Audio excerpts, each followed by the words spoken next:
할렐루야. 우리 한번 옆 사람들께 가볍게 우리 한번 인사해 보겠습니다. 당신 안에 예수님의 생명이 있습니다. 아멘. 여러분 안에 예수님의 생명이 있으십니다. 오늘 옛자는 죽고 예수님 생명으로 사는 삶이라는 제목으로 귀한 은혜의 말씀을 나누겠습니다. 이 말씀은 제가 생각하기에는 여러 가지 성경에 많은 말씀이 있지만 그 중에서 정말 몇 가지 손에 꼽을 정도로 꼭 우리 그리스도인들이, 우리 교회 다니는 우리들이 정말 꼭 읽고 숙지해야 되는 그런 귀한 복음이 아닌가 생각이 듭니다. 우리가 예수님을 믿고 구원을 받았습니다. 그리고 구원을 이뤄가고 있습니다. 이미 받았고, 그러나 already 이미 받았지만 not yet, 아직은 우리가 이 험한 악한 세상이 주관하는 이 세상 속에서 아직 살아가고 있습니다.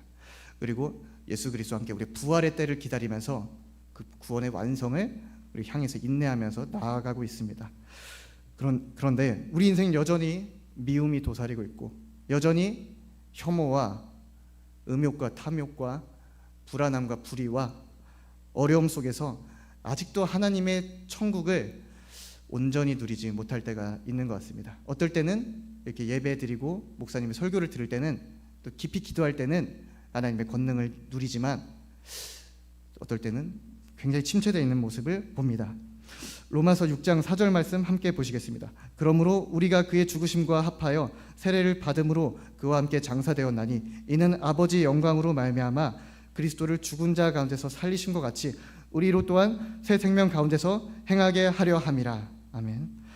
우리의 영은 하나님과 예수 그리스도와 함께 죽고 부활했습니다. 구원받았어요. 그러나 아직은 우리 혼과 육, 우리의 인생, 우리의 가치관과 자아는 여전히 성령님의 인도함을 반대로 살아가고 있습니다. 그래서 누가 우리가 기분 나쁜 말을 한마디 하면, 짜증나는 말 한마디 하면 그때 뭐가 올라와요. 속에 뭐가 올라오죠? 우기가 올라요. 우기가 욱 올라와서 얘가 날 무시해? 보자 해주니까 날 보자기로 보이나 하면서 우리 마음속에 이런 게 있습니다. 나는 이런 거 겪어본 적이 없다. 한번 손들어 보실래요? 나는 화나본 적이 없다. 아무도 없죠. 우리 마음 가운데 모두 다 이런 일을 겪기 마련입니다. 마치 낚시해 보신 분들은 아실 텐데, 물고기를 잡아 올리면 광어나 우럭 막 손에 잡으면 막 팔딱팔딱 뛰잖아요. 그리고 바닥에 두면 막 팔딱팔딱 뛰어 오르잖아요. 곧 죽을 목숨인데 우리 자아가 그렇습니다. 이미 죽었는데, 죽을 목숨인데 여전히 팔딱팔딱 뛰어 오르면서 죽기를 거부해요. 우리의 자아가 그렇습니다. 그래서 하나님이 우리를 사용하고 싶어 하십니다. 여러분을 사용하고 싶어 하시고 여러분을 통해 일하기를 원하시는 분이 하나님이십니다. 그런데 우리를 사랑하시지만 우리를 사랑하셔서 그 통치의 기쁨, 창조의 기쁨 나누고 싶어 하세요. 근데 여전히 우리 죄악된 본성이 그를 거슬러 나가는 거예요. 그래서 잠언서에 이를 어떻게 표현하냐면, 돼지를 씻겨놨더니 다시 진창에 구르고 개가 자기의 토한 걸 도로 먹는다. 이게 옛자의 습성이란 겁니다. 로마서 6장 12절 말씀입니다.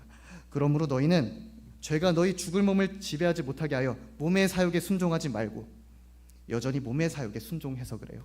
여전히 몸에 내가 원하던 것, 내가 가고 싶은 것, 내가 하고 싶은 일, 내가 원하는 인생, 내가 원하는 쾌락, 여기 여전히 갇혀서 성령의 인도하심을 정확히 받지 못합니다. 이게 옛사람의 특성입니다. 죄의 습관대로 산다. 그래서 우리가, 예수님께서 우리를 쓰고 싶어 하신다고 아까 말씀드렸죠. 근데 우리도 사역자 되길 원합니다. 하나님께 쓰임받길 원합니다. 근데 주방봉사 너무 귀하죠. 하면 좋죠. 찬양이도 너무 귀해요. 말씀 너무 귀해요. 봉사 반드시 해야 합니다. 근데 그게 먼저가 아닙니다. 나중의 문제예요. 먼저 돼야 하는 건 우리의 옛사람, 옛습성이 죽는 것입니다. 아직 내 혈기가 가득한데, 아직 내 그릇이 남을 품을 수가 없는데, 아직 내가 여전히 해결되지 못한 아직 쓴뿌리들이 있는데, 이때 주님께서 우리에게 양떼를 맡기시면 어떻게 될까요? 그러면 우리가 그 양떼를 괴롭힐 수가 있어요.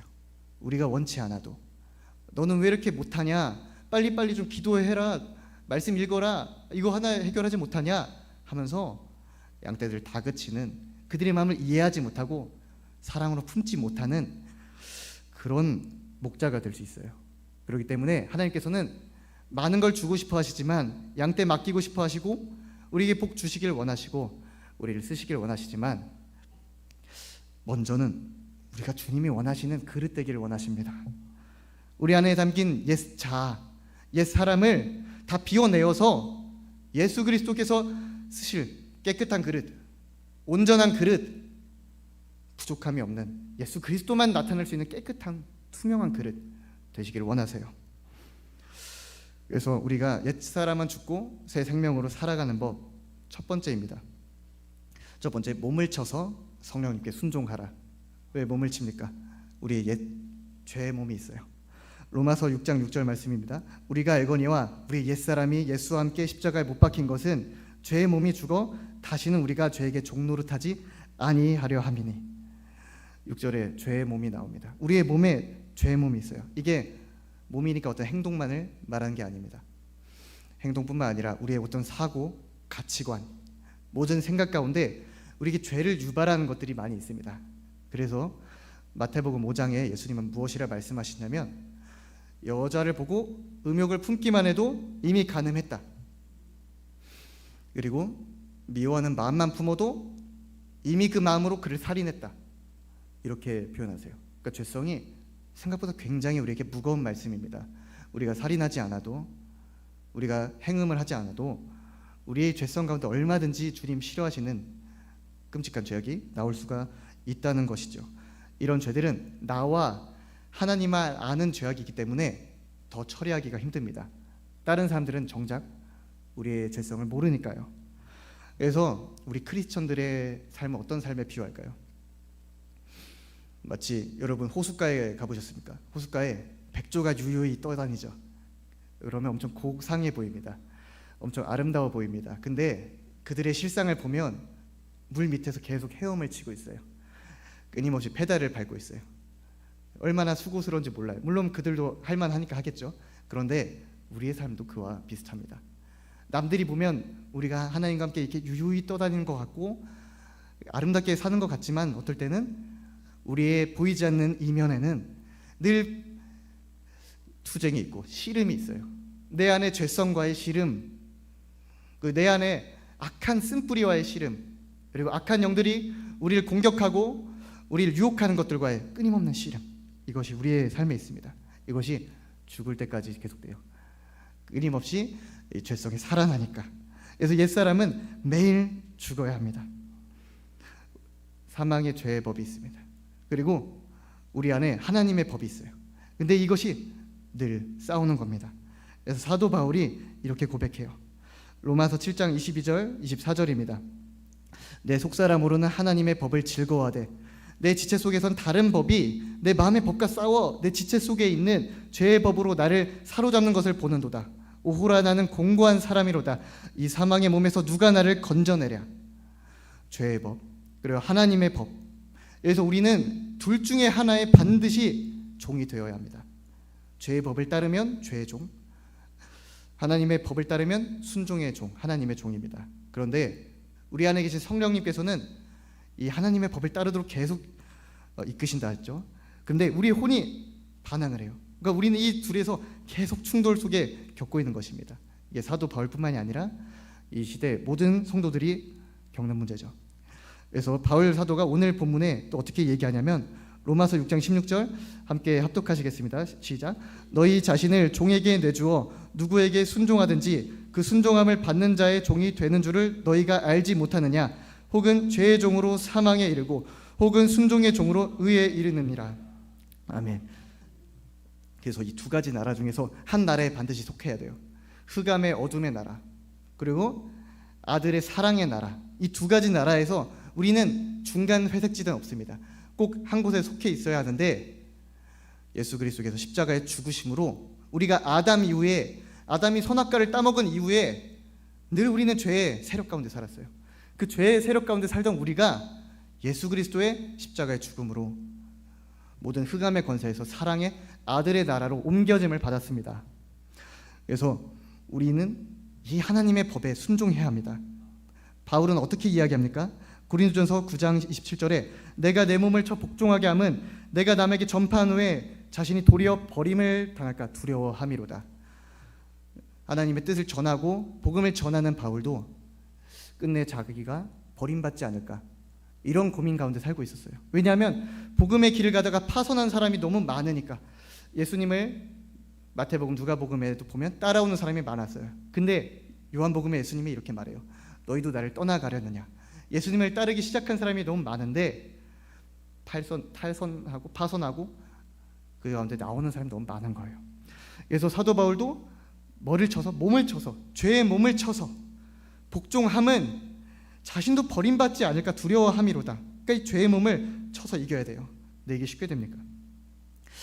누가 나한테 톡 쏘는 말 한마디 하면 그때 죄의 몸을 쳐서 인내로 순종해야 돼요. 근데 다 알죠. 누가 모르겠어요. 근데 참는 게 쉽지 않습니다. 내 힘으로는 절대 안 돼요. 여러분 쉽게 잘 되시던가요? 감정이 내 마음대로 컨트롤 되세요? 웃어야자면 웃고 뭐라 하냐면 괜찮아 안 되잖아요. 우리 마음은 썩어 문드러질 때가 있잖아요. 짜증이 나고 집 가서 베개 치면서 그때 내가 한마디만 제대로 할 걸, 내가 그때 한마디만 해서 뭐라 못하게 할 걸, 이러잖아요. 우리의 마음이 원하는 대로 가지가 않습니다. 왜 그럴까요? 우리가 예수님의 보혈로 우리가 새로운 하나님 나라에 속해 있었지만 여전히 죄성이, 옛 자아가 우리 안에 작용하기 때문입니다.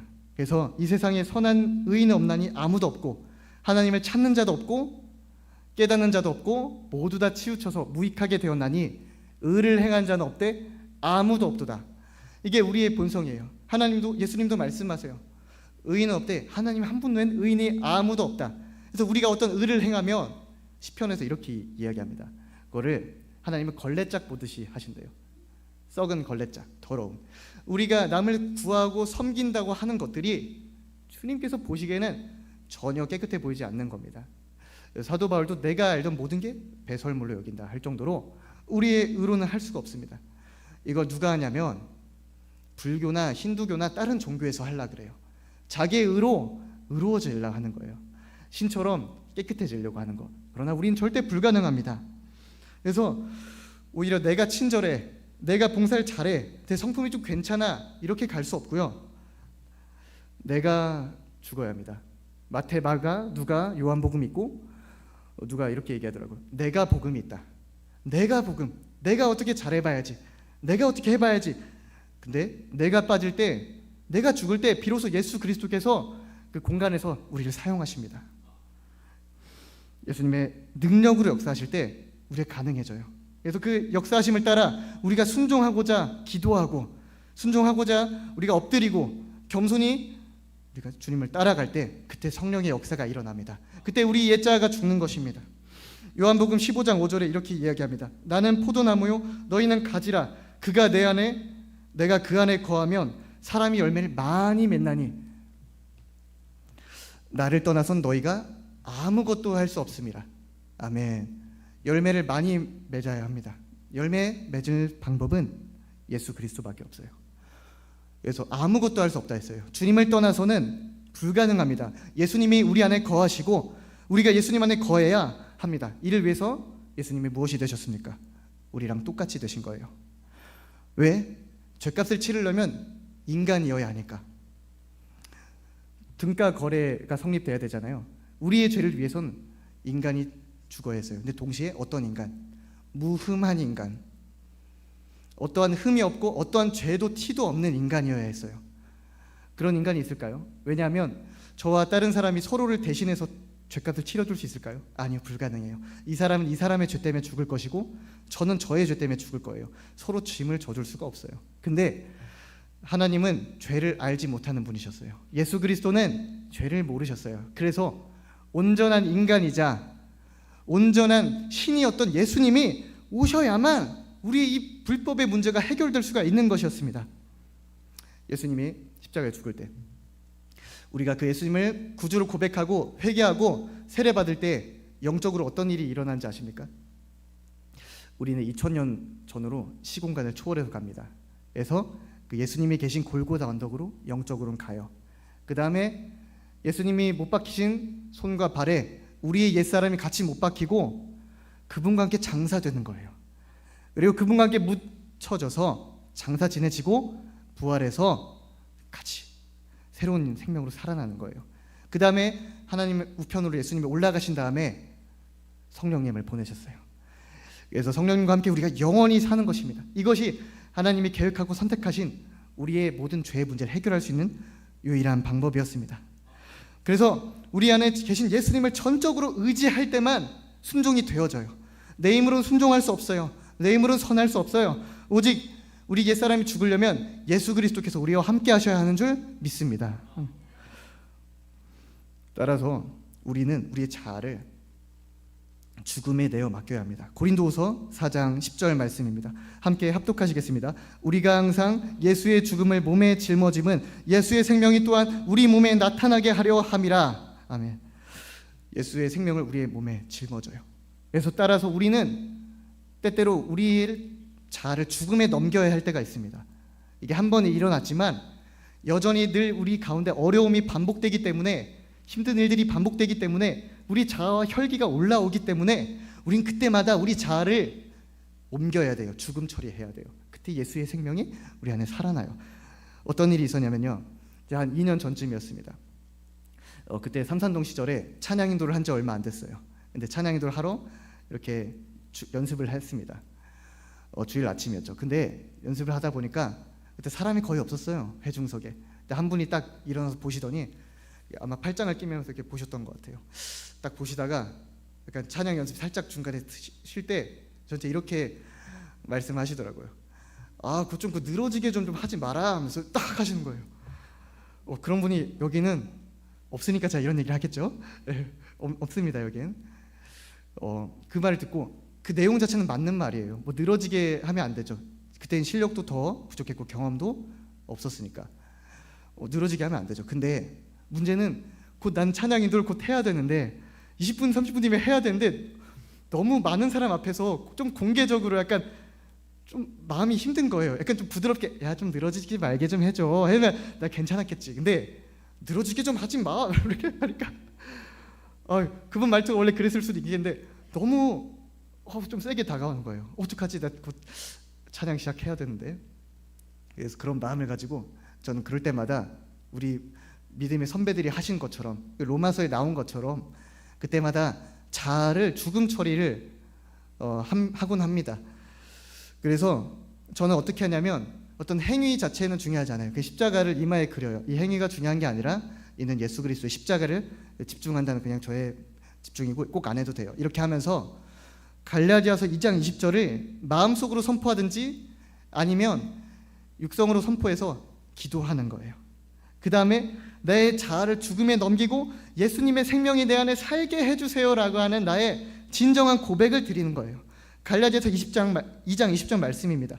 내가 그리스도와 함께 십자가에 못 박혔나니 그런즉 내가 사는 것이 아니요 오직 내 안에 그리스도께서 사시는 것이라. 이제 내가 육체 가운데 사는 것은 나를 사랑하사 자기 자신을 버리신 하나님의 아들을 믿는 믿음 안에 사는 것이라. 아멘. 내가 그리스도와 함께 십자가에 못 박혔나니 그런즉 내가 사는 것이 아니요 내 안에 오직 예수 그리스도께서 사시는 것이라. 아멘. 그래서 이 말씀을 통해서 이미 예수님과 난 자아가 죽었잖아요. 십자가에서 2000년 전에 영적으로 죽었잖아요. 그거를 선포하는 거예요. 어려운 순간에, 뭐 그때뿐만이 아니라 어려운 순간은 늘 있겠죠. 마음이 힘든 순간이 늘 있겠죠. 찾아올 때마다 내가 사는 것이 아니라 예수 그리스도께서 사신다. 그러니까 내 뜻대로 교회를 일으켜보겠다, 내 뜻대로 교회를 바꿔보겠다? 아니요. 내가 하는 게 아니에요. 물론 하나님이 특정 사람을 통해서 교회를 이렇게 영향을 끼치긴 하시지만 내가 뭘 하겠다? 아니요, 할 수 없어요. 내가 회사에서 좀 유능해지겠다, 내 회사에 좋은 영향을 끼치겠다? 아니요. 예수님이 하실 수 있어요. 나는 할 수가 없어요. 내가 복음이 아니라 내가 죽으면 예수님의 생명이 살아납니다. 그래서 어떤 집사님이 있다고 칩시다. 근데 우리가 아는 거예요. 그 집사님 성품이 너무 무서워. 그래서 그 성품이 너무 무서워서 누가 좀만 기분 나쁠 만 하면 2배로 꼭 갚아주는 사람이 있다고 칩시다. 그래서 반드시 짜증을 쏟아야만 막 직성이 풀려요. 어떻게든 해야 돼. 여기는 없는 줄로 믿습니다. 여기는 없어요. 근데 그런 사람이 갑자기 최근에 확 변한 거예요. 전이었으면 뭔가 탁 걸고 넘어가고 내가 뭘 잘못했냐고 하면서 따지고 비집고 찌를 분이셨는데 어느 날 그러시지 않는 거예요. 그냥 허허 웃으면서 아멘 하면서 아유 제가 잘못했네요. 아유 예 하면서 웃고 넘어가는 거예요. 어떻게 이 사람 완전히 바보가 되었어. 이때 우리가 뭘 느낍니까? 우린 영적인 존재예요. 예수님의 생명이, 예수님의 빛이 그 사람을 통해서 반사되는 걸 우리 느낄 수밖에 없어요. 아 이거 보통 문제가 아니구나. 이거 쇼하는 게 아니구나. 이거 분명히 뭔가 단단히 잘못됐어. 바로 우리는 안에 회개가 일어나게 돼 있어요. 그런 사람을 보면 나 같으면 저 정도 욕먹었으면 가만히 안 있었는데, 나 같으면 뒤집었을 텐데 저 사람 완전히 변했어. 옛사람이 죽어버렸어. 아 새 생명이 되었구나. 하나님의 법에 순종해서 옛사람을 부인하고 예수 그리스도의 생명력이 흐르는구나. 저게 성령의 기적이구나. 역사구나. 좁은 길이구나. 예수를 따르는 좁은 길 제자의 삶이구나. 저게 성령의 열매구나. 이걸 우리는 깨닫게 돼요. 그때 우리는 부끄러움을 느껴요. 왜냐? 빛을 받기 때문에 빛을 보면 어둠이 사라져요. 어둠이 드러나요. 빛을 이기지 못해요. 예수 그리스도의 생명을 받기 때문에 우린 그를 보고 아, 나도 저렇게 살아봐야겠다. 저게 제자의 삶이구나. 이렇게 깨닫게 됩니다. 그래서 우리의 입이 과거에는 남을 정죄하고 비방하는 입이었다면 이제 복음을 전하는 입이 된 겁니다. 그리고 우리의 행실이 전에는 은혜를 끼치지 못했지만 이제는 은혜를 끼치는 행실이 된 거예요. 이를 로마서 6장 13절에 어떻게 말씀합니까? 같이 읽겠습니다. 13절 시작. 또한 너희 지체를 불의의 무기로 죄에게 내주지 말고 오직 너희 자신을 죽은 자 가운데서 다시 살아난 자 같이 하나님께 드리며 너희 지체를 의의 무기로 하나님께 드리라. 불의의 무기였던 우리의 삶이 의의 무기가 된 겁니다. 심장이 있으면 정맥에 더러운 피가 들어갑니다. 근데 그 더러운 피가 들어가다가 심장을 만나면 깨끗한 동맥을 통해 깨끗한 피로 나가요. 그래서 우리의 과거의 옛사람이 예수 그리스도란 심장을 겪고 나면 그 심장을 통과하기만 하면 우리의 공로랑 상관없이 우리의 잘된 것과 상관없이 예수 그리스도의 깨끗한 새 생명으로 살아가는 거예요. 사단은 이를 정확히 반대로 쓰려고 합니다. 만약 이 사람이 입의 은사, 말하는 은사를 하나님께서 가지고 쓰실 계획이었으면 정확히 반대로 써요. 어떻게? 더러운 말, 비방하는 말, 조롱하는 말을 하게 써요. 그게 사단의 전략이에요. 사단은 모방하는 자고 아첨하는 자고 고소하는 자예요. 아주 교묘하고 교활한 자예요. 아담을 속이고 하와를 속인 교묘한 자예요. 그때 어떻게 속였습니까? 말씀을 완전히 다른 걸 가져왔어요? 아니에요. 하나님은 반드시 죽는다 했지만 죽을 수도 있고 하나님과 같이 될 것이다. 은근히 교묘하게 꽈어요. 사단은 우리를 꽈요. 그래서 여러분들이 이게 호주에 있었던 일인데요. 어떤 사람이 원래 은사 자체가 나눠주는 은사였대요. 이렇게 베풀고 섬기는 은사였는데 그 사람이 하나님의 통치를 받기 전에 악한 데 살 때 정확히 무슨 일을 했냐면 마약 딜러로 살았다는 거예요. 정확히 반대로 그 사람의 은사를 잘못 써요. 그러니까 말을 잘하는 사람은 또 악한 사기꾼으로 쓰겠죠. 그래서 우리가 예수님의 십자가에 아까 말씀드린 대로 심장을 통해서 우리의 입과 행실이 우리 손과 발이 예수님의 의의 무기로 여러분 쓰여지시기를 간절히 축복합니다. 그러면 마태복음 5장에 말씀하신 대로 너희는 빛과 소금이니까 이 세상에 빛을 비춰라. 너희의 선한 행실로 빛을 비추면 세상이 나에게 영광을 돌리게 될 것이다. 이 예수님의 말씀이 이게 해당이 되는 겁니다. 그때 사람들은 빛을 보고 주님께 돌아오게 될 겁니다. 그것이 우리가 주님의 제자로 쓰임받는 길입니다. 다른 건 없어요. 뭐 대단한 일, 재벌이 되는 것 물론 좋죠. 대단한 사람, 강력한 사람, 뭐 올림픽 1등 다 좋아요. 나쁜 거 아니에요. 근데 너무 큰 것만 바라볼 것이 아니라 우리의 일상에서, 우리의 삶에서 우리가 이렇게 하나님의 의를 행한다면, 용서해 준다면, 왼뺨 맞고 오른뺨 좀 대준다면, 좀 인사 먼저 하고 좀 먼저 섬기고 먼저 내가 낮아진다면 그 여러분의 작은 행실을 통해서, 여러분의 작은 순종을 통해서 예수 그리스도의 생명이 나타날 줄로 믿습니다. 따라서 여러분 가운데 혹시 너무 싫어하는 사람이 한 명 있습니까? 너무 걸리는 사람 내 마음에 한 명씩 생각나시죠? 아니 생각하지 마세요. 생각할 필요 없습니다. 근데 저 사람 교회 커지면 안 보겠지? 좀만 교회 바꾸면 안 보겠지? 아니에요. 하나님은 틀림없이 그 비슷한 사람이라도 들어가지고 여러분 옆에 끝까지 세워둘 겁니다. 왜 그런 행동을 하시죠? 하나님은 우리를 사랑하시니까. 그 사람이 바뀌어야 하는 게 아니라, 그 사람을 내가 고쳐봐야 되는 게 아니라, 하나님은 나를 고치시기 위해서, 나를 변화시키시기 위해서 그 사람을 도구로 쓰시는 거예요. 그래서 여러분 그런 사람을 보면 긍휼히 여겨주셔야 돼요. 하나님이 얼마나 나를 사랑하시면 저 사람을 가지고 날 이렇게 붙여놓으셨을까, 얼마나 긍휼한 마음으로 봐야 합니다. 그래서 어떤 몽골에 선교사님이 계셨다고 합니다. 그 선교사님이 어떤 사람 보니까 막 당황스럽대요. 아니 한국에서도 저 사람 비슷한 사람이 날 그렇게 괴롭히더니 야, 저 사람 또 걸리는 똑같은 사람이 몽골까지 와서 있네. 야, 놀랍다. 어떻게 몽골에도 저런 사람 있냐 했대요. 근데 그 몽골 선교사님이 자아가 깎이고 내면을 내려놓고 예수님의 생명으로 이렇게 변화되니까, 옛사람이 죽으니까 이랬다는 거예요. 아무도 나에게 걸리는 사람이 이제 없다. 아무도 이제 나한테 걸리는 사람이 없다는 거예요. 한국에 오든 몽골에 오든. 이게 하나님의 축복입니다. 우리를 바꾸시는 축복이세요. 남을 바꿔야지, 저 사람이 잘못했어, 저 사람 저게 뭐야, 행동이 저게 뭐야, 아닙니다. 하나님은 우리를 예수님의 생명으로, 하나님의 형상대로 회복시키시기를 원하십니다. 그래서 만약에 우리 전부가 옛사람이 죽으면 이 도우리교회는 어떻게 될까요? 그러면 이곳이 천국이 됩니다. 우리 옛사람이 한 명 한 명이 죽으면 예수 그리스도의 몸이 됩니다. 그리고 100명이 따로따로 이렇게 앉아있는 게 아니라 오직 한 분이 사세요. 누구? 예수 그리스도. 우리 교회에 어떤 새 신자가 오든 누가 오든 이 교회 문지방을 밟고 사람들을 마주할 때 이곳에 계신 예수 그리스도 한 분만을 우리를 통해서 보게 되기를 축복합니다. 옛사람이 죽고 새 사람이 사는 삶. 마지막으로 두 번째만 나누고 마무리하겠습니다. 두 번째, 날마다 죽어야 합니다. 날마다. 분명 사울은 위대한 승리자였습니다. 사울이 예언자였던 거 여러분 아세요? 사무엘상 말씀에 보면 사울은 하나님의 영에 감동되어서 길을 가는 도중에 갑자기 예언자들과 함께 예언을 하기 시작했어요. 그러니까 사람들이 와, 예언자다 놀라는 거예요. 그리고 사울이 어떤 사람입니까? 하나님께 선택받은 첫 번째 이스라엘의 왕, 백전백승, 나가는 곳마다 승리하는 위대한 왕이었어요. 그는 이렇게 폄하될 왕이 아니었어요. 근데 그는 어제의 사람이 되었습니다. 과거의 사람, 어제의 사람.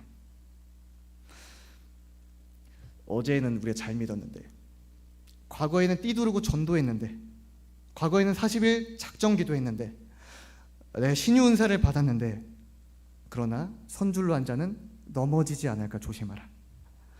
그래서 어떤 교회에 담임 목사님이 한 분 계셨다고 합니다. 한 40대 정도 되세요.